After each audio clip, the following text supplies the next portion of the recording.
I thought the lesson got off to a good start. I thought the pupils were motivated and engaged from the outset. However, the teacher immediately explained what a sponsor was rather than asking the students to suggest that idea. And it would have been better if it was a much more open question and she could have then probed that through. This was a bit of a missed opportunity. One of the good things about it was that, of course, the opening question was actually linked very well to spiritual, moral, social and cultural, particularly about the kind of moral dilemma of McDonald's versus the Olympics. So that was a good component in as well as the scientific aspect to it. The teacher targets questioning effectively. She was very good at picking out particular students with targets. Her first question was asked of the gifted and talented boy. And that actually set the standard for the kind of answer that she wanted. She used him in a sense to actually model the response that she wanted. Right? And that actually worked well. There was good reference made to key words, and that helped to promote aspects of literacy throughout the start of the lesson. The teacher talks a little bit unnecessarily at times to the students in the sense that she was giving out a range of repetitive instructions as to what was really a fairly low-level task for a Year 8 class. And there was too much time spent on the initial activity. And this resulted in a slower pace and less progress than was actually planned in the teacher's own lesson plan. Using chicken dippers as the example for chicken was quite misleading really, because to get the idea of the fat content of that was actually more in relation to the cooking process than the actual chicken itself. And this could have implied that chicken is not a particularly healthy option in a balanced diet, which of course may not be the case. The variety of tasks that the teacher employed ensured that students did interact and work collaboratively with each other. And this, I felt, was a strength of the lesson.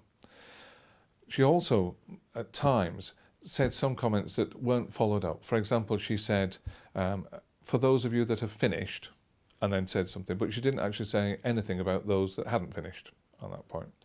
Too many students were unsure of the learning objectives. And when discussing this with the observer, they were not confident in explaining how much progress they were making, because really it hadn't been made clear from the outset. Too much focus on the task rather than learning seemed to be taking place through this lesson. There was a particularly good feature of the lesson, that was the keyword Matt, which had potential, but again, it appeared to be given to all students regardless of ability, or it seemed so from what I could see through the video. Teachers asked the question, so why do you think that is? But didn't actually wait for the answer from any students, even though some students had put their hands up to answer that point. So she needed to circulate a little bit more, look around the room and take stock of what was actually happening with the students. They were encouraged to aim for the level up from their current level, but it wasn't really going to push them as much as it could have done. And this resulted in some students actually not making rapid progress in the lesson. They were working at this low-level task, and some of them could actually already explain why a balanced diet was actually important for a person's health, which the teacher had indicated was already the level 6 part of the question.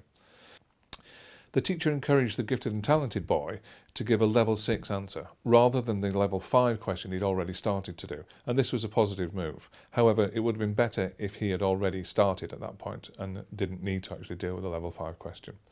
Students worked cooperatively in peer assessment activities, and this was quite a strength of the lesson.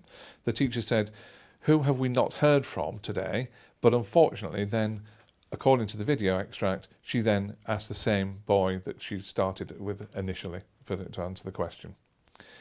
Timing of the lesson was on the weak side, and this was probably due to the fact that the starter activity went on too long. But it resulted in a rushed final answer from some questions, questions from students, and a lack of consolidation of learning and the progress that had taken place. With regards to evidence of SMSC, spiritual, moral, social and cultural, there was some reference in relation to the moral values of the sponsor with regards to the Olympics, but this could have been planned in a little bit more and was kind of generally a few missed opportunities on it.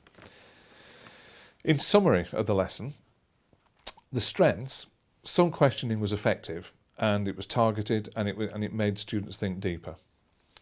There was good use of a range of resources, such as the use of the washing line, the laminated sheets, and this helped the visual learners to actually make more progress.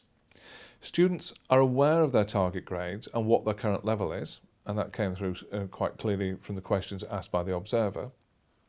There was a good focus on the initial hypothesis of what this might be, and then the actual outcome, so that the students develop this key scientific skill of hypothesizing first before actually finding out the results.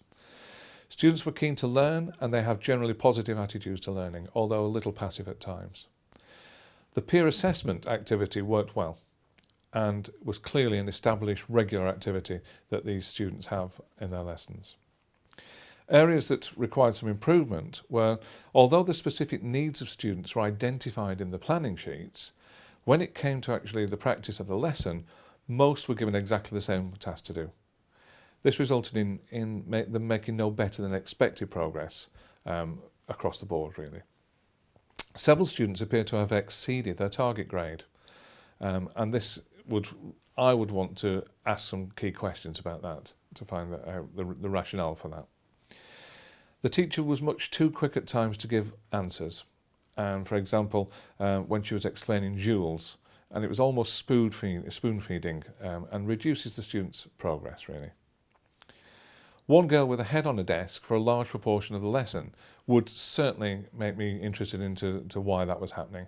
Obviously, watching it from the video, I don't know the reasons for that, but it did appear that that child was unchallenged by the teacher. The tasks overall didn't really excite, engage or motivate the students, although they were actually occupied by them. It was not clear why the gifted and talented student, from the data that I was provided with, had a lower end of key stage target than several other students in the class, and actually had the same target as one SEN student. So those were not clear to me. Overall, I've judged that achievement in the lesson was satisfactory, and the quality of teaching was satisfactory, and the behaviour of students was actually good.